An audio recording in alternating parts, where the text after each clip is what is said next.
Euroopa esivõistlustest jääpurjetamises, missugused leidsid aset Tallinnas Ülemiste järvel, võtsid osa 6 rahvuse esindajad.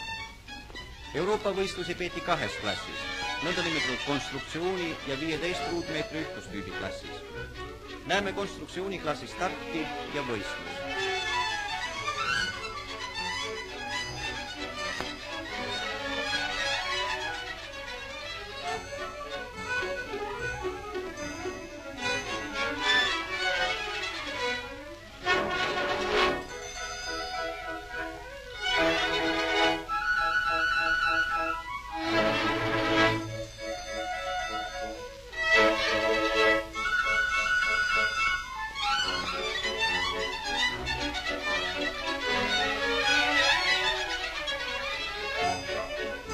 Ühtlustüübi start.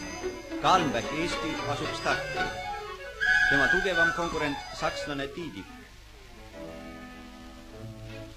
Sellel sõidul võit oleneb täiel määral sõitja oskusest, kuna purjekad on kõik täpselt ühesugused.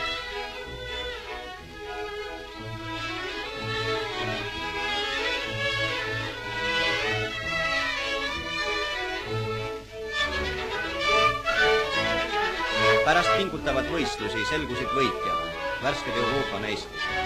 Ühtustüübi klassis Kalmbäck Eesti võitis Euroopa meistri tiitli 5. korda.